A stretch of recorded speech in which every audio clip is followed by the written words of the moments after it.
Today it was announced Australia's unemployment rate is 7.4%, but in reality it's much higher than that. Yeah, good morning, Gabrielle. It is, and we've known that for a very long time. And in fact, you know, we take what the Treasurer probably says as fact, which is more around 13.3, 13.5%.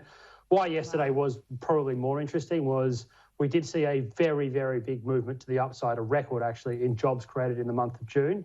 They were over 180,000. What you need to point out to those numbers, though, is that the majority of them were part-time work. We actually saw full-time work continue to contract. So that goes back to your question around the unemployment rate being higher and where it sits and what we call quality of it as well. Part-time work is fine, but it's obviously nowhere near on the same level or quality as actually having full-time work. So full-time work going backwards still is also a negative. So the other thing to add to that point with regards to the unemployment rate is what we call the underutilisation, which is those that are underemployed and unemployed. And underemployed also went up from around about 8.5% to just shy of 9%, which means overall the underutilisation rate, those combined, it's about 19.92% of the population is underutilised. And that is an incredible number and a number that the government, particularly federally, is incredibly worried about. We know the worst is yet to come. How much will the employment rate rise in the next few years?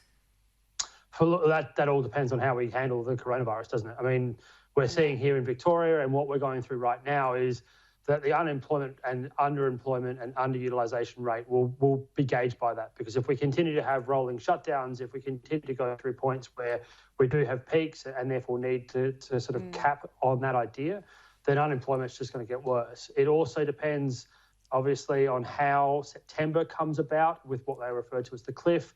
We know that obviously JobKeeper, JobSeeker are being revised. We're hearing enough from the Prime Minister that there will be a new package post-September. How that looks, what it looks like, obviously, is the debate right now. But that will therefore have to be there to support that employment number, because we are going to be stuck with this at least for another 12 months, according to most health officials, about when a vaccine could come in.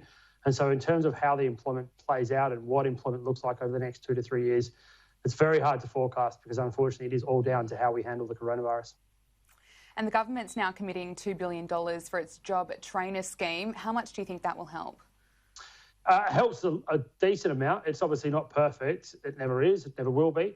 It certainly goes to industries that economically both sides of politics know the play behind it. And the reason I say that is that construction and that kind of space, those that work in trade particularly, are a very cyclical business. They do, when they are working, get paid reasonably well. They tend to be around high 5 figures to probably actually touching 6 figures in terms of what they get.